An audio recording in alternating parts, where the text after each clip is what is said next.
Eh, bueno, soy el Dr. Campos. Vamos a continuar con las lesiones óseas. En esta clase vamos a hacer lesiones óseas generalizadas, osteopenia, osteoporosis, osteomalacia, mielomas múltiple, metástasis y todo tipo de lesiones blásticas. Creo que ya tuvieron una exposición sobre lesiones focales líticas.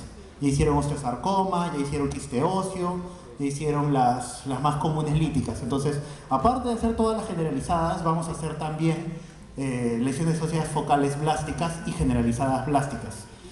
Normalmente esta exposición y todas las exposiciones de óseo podrían durar hasta un mes completo para que ustedes las sepan bien. Así que vamos a resumirlo bastante esto de acá.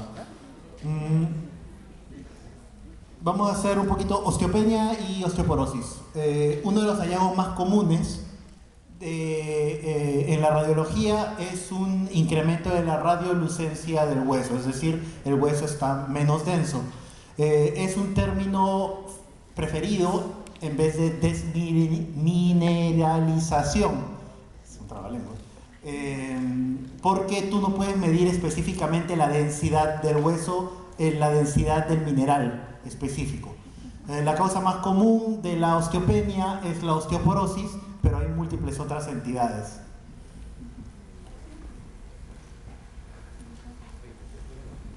Entonces, la trabeculación ósea normal es una trabeculación como una tablita donde juegas bichi. Es decir, hay trabéculas verticales, hay trabéculas horizontales, hay trabéculas de acuerdo a las líneas de fuerza del mismo hueso.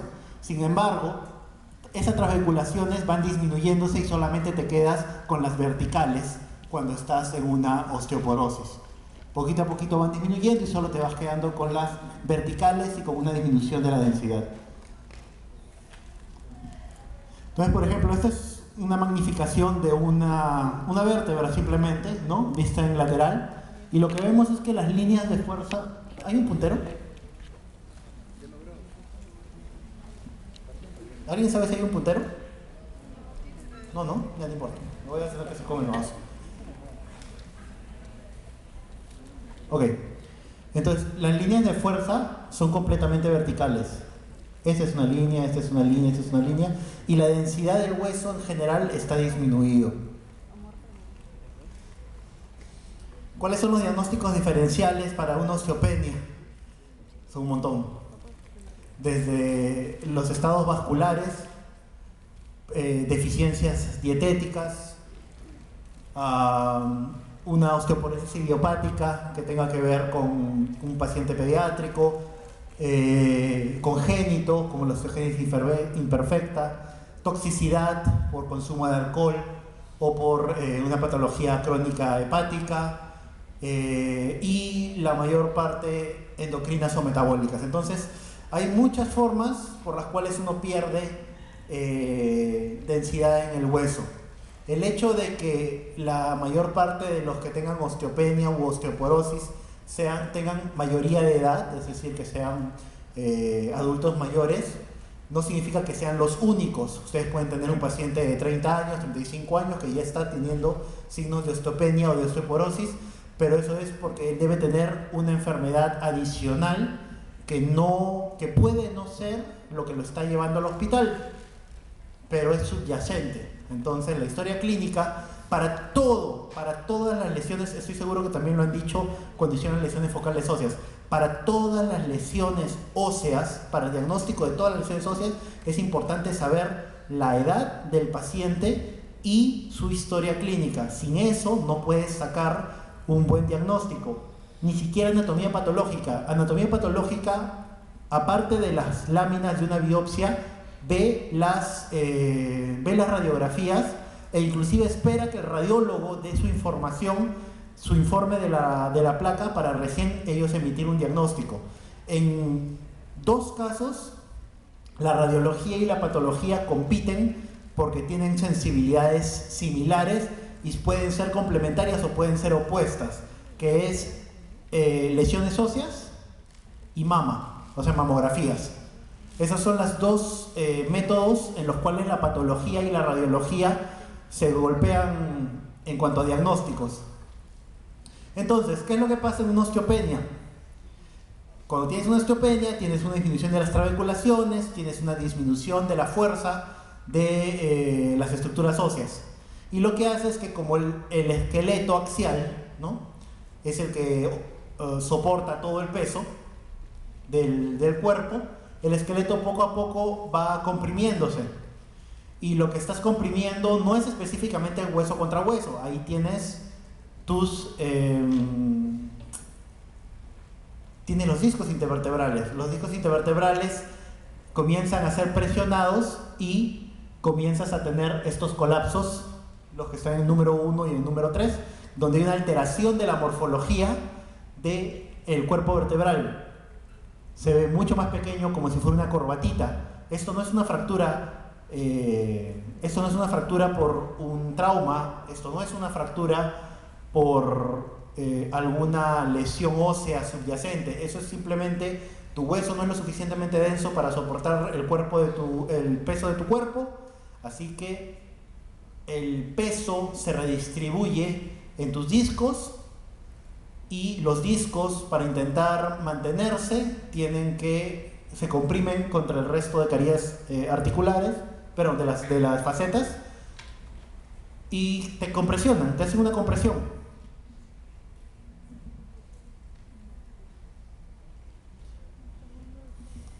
Este es un programa, es un software. Por si acaso, ya estamos en la época en la radiología de la evaluación cualitativa, estamos pasando poco a poco a una evaluación cuantitativa. Estamos poniendo números, estamos poniendo porcentajes. A veces liga, a veces no liga. En este caso, sí es una volumetría de una columna. Lo que hace la volumetría simplemente te da un porcentaje de volumen de cuerpo vertebral que estás perdiendo. Eso más tu densitometría ósea te permite ver cuánto es la pérdida en cuánto va tu descalcificación y tus colapsos si van empeorando en el tiempo. Los colapsos vertebrales que no son tratados y que terminan siendo muy complicados, terminan dándote una espina o una columna más rígida. En este caso, por ejemplo, la columna es un poco más recta de lo usual, porque es una posición antálgica que tiene el paciente, justamente para evitar tener el dolor de espalda que usualmente uno tiene en contracturas o en discopatías. La osteomalacia es diferente. La osteomalacia no es específicamente una pérdida de la densidad, como la osteopenia o la osteoporosis. La osteomalacia es un ratio elevado de material osteoide, y el material osteoide es un material mineralizado anormalmente. Es un desorden proteináceo complejo, porque tiene más de 30 causas. Así que solamente vamos a agarrar dos causas principales para esta teoría. Las dos causas principales que deben de todas maneras recordar para una osteomalacia son problemas del metabolismo de la vitamina D y pérdida renal de fosfato, que pasa en insuficiencia renal crónica. Esas serían las básicas indispensables que tienen que saber. El resto es un poco más complicado, porque bastantes cosas te pueden dar osteomalacia. El punto es de que la osteomalacia no es una verdadera pérdida de densidad, sino es una pérdida de la estructura. Significa que un hueso osteomalácico puede darte unos huesos en curva. Como dije, deficiencia de vitamina D. Nosotros generamos nuestra vitamina D, pero también la tenemos que consumir. Pacientes de detritivos crónicos pueden tener ese tipo de osteomalacia. Bastantes jugadores de fútbol también tienen esta osteomalacia. Los que son de Alianza saben quién tiene osteomalacia. Es su goleador estrella de todos los tiempos. Waldir tiene osteomalacia, pues. Paciente con falla renal tiene condrocalcinosis. tiene un acúmulo de lesiones, perdón, un acúmulo de material osteoide fuera del hueso. No solamente tiene que estar dentro, puede estar fuera, puede ser una enfermedad de depósito. ¿Ya? En este caso, lo único que me gustaría que se lleven de la parte de esta patología es de que esa enfermedad no es plástica, no es una pérdida de la densidad ósea específicamente, pero tampoco es estás ganando densidad ósea. Tienes tejido óseo anormal.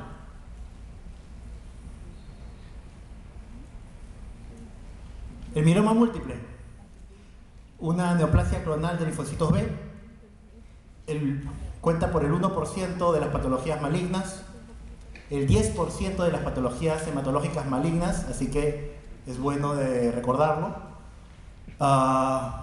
Bastantes casos nuevos todos los años, una edad media aproximada de 65 años, y de todas maneras existe mieloma múltiple en pacientes menores de 40 años, solamente que no es lo usual, no es lo común. El patrón de diseminación son 4 tipos de diseminación. Diseminación en el esqueleto axial, como lesiones líticas focales, múltiples lesiones líticas focales. Diseminación difusa, donde parece que hay una osteopenia difusa. Plasmocitoma, que se convertiría en el precursor, que no sé si lo han visto en la clase anterior, pero el plasmocitoma es una lesión lítica sola, única, en cuerpo vertebral o en pelvis, que después progresa y comienza a tener el resto de lesiones que serían ya el mieloma múltiple. Pero la lesión básica, principal, inicial, única, sería el plasmocitoma. Y mieloma osteoesclerosante, que sería una especie, la parte inversa, un mieloma pero con componente blástico. Entonces es clásico de un mieloma: marcada disminución de la densidad ósea de forma difusa y presencia de múltiples lesiones líticas dentro de todos los cuerpos vertebrales. Todos los cuerpos vertebrales ahí están afectados por mieloma. Todos tienen una alteración de la altura, todos tienen disminución de la densidad de forma difusa, las trabéculas son completamente verticales, las lesiones óseas son esta,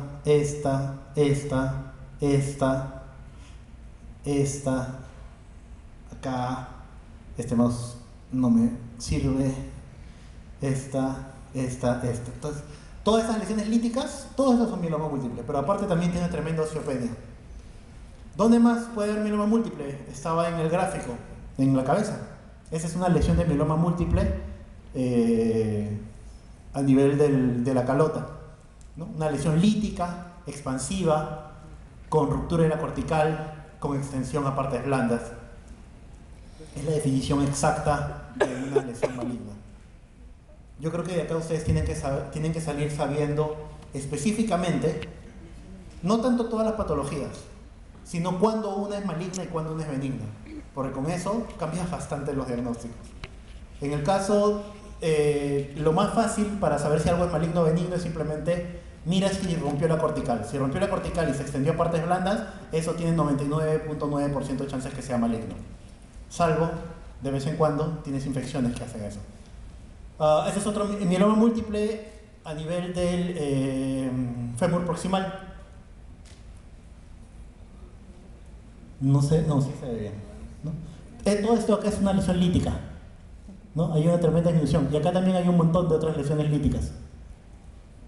Esta es una tomografía, no es una placa. Esta es una reconstrucción coronal en ventana ósea. Cuando hice la parte de tórax, les comenté que siempre es bueno en la tomografía tener las imágenes en el CD o las imágenes DICOM, y es porque puedes ventanearlo y puedes tener protocolos puedes poner las ventanas óseas, ventana parenquimal, y puedes tener una mejor visión de todas las lesiones posibles. A mucha gente se le pasan lesiones óseas porque simplemente no ponen la ventana, porque las placas no te van a dar la ventana ósea a menos que tú la pidas, y solamente te dan la ventana ósea en casos de trauma o en casos de cerebro. Metrástasis. Metástasis. Ya sé, yo se lo estoy diciendo mal para que se despierten. Bueno, meta ósea. La meta ósea es literalmente extensión secundaria de primario a determinar o conocido. Demasiadas son las patologías que te pueden dar extensión de enfermedad. Demasiadas. La extensión de enfermedad es lítica, es blástica, es mixta, puede ser en esqueleto axial, en esqueleto apendicular.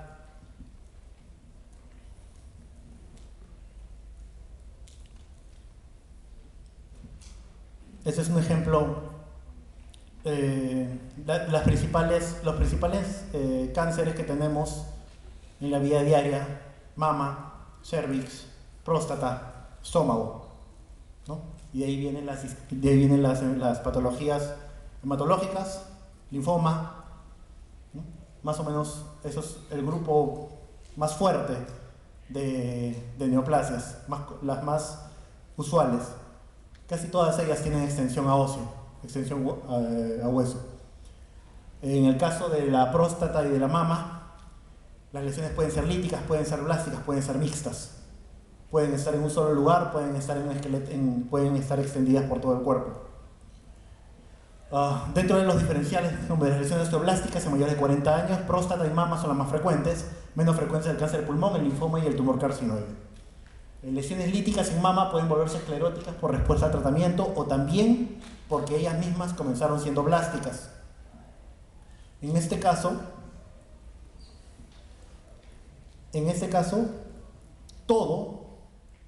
toda la imagen está llena de metástasis.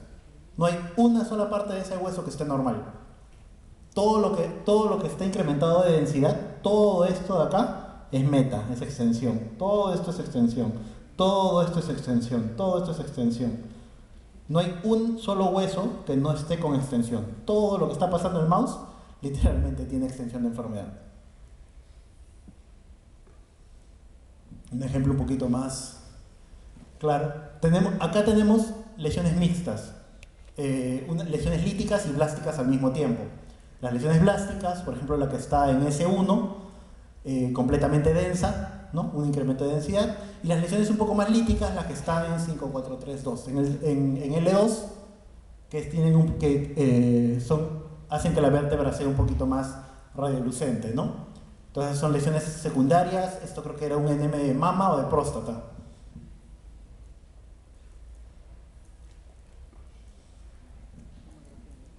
Y en lo que son extensión de enfermedad, tengo que decir que aunque no me guste mucho la técnica, el PET scan, el PET CT, es una de las mejores herramientas que se tiene en radiología, porque te ayuda a encontrar metástasis que no habías podido encontrar en radiología simple, porque no reconstruiste o porque se le pudo haber pasado. Pero cuando tienes áreas de hipercaptación, acá en el hombro, en este hombro se te podía haber pasado, acá esos son normales, estas no son normales, por ejemplo, en el arco costal, a nivel del esternón, en el otro arco costal.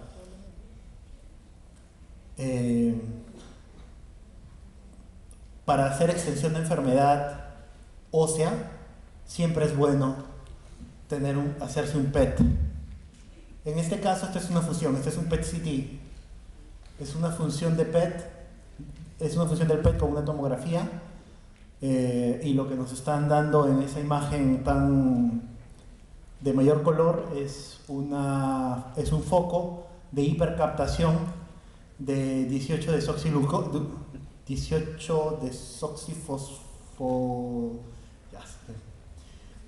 glucosa FDG glucosa se llama. El punto es de que es una glucosa que se utiliza para metabolizar. Tú tienes la glucosa normalmente es para darte energía. El lugar que consuma la mayor cantidad de energía es el que va a consumir la mayor cantidad de glucosa. Ahí es donde esa sustancia radioactiva se está yendo. Entonces, significa que ese lugar tiene un alto consumo de glucosa, lo cual significa que tiene una alta actividad, lo cual significa que debería ser una lesión maligna. ¿Qué otras cosas tienen alta actividad en un PET-CT? Una inflamación tiene también alta actividad.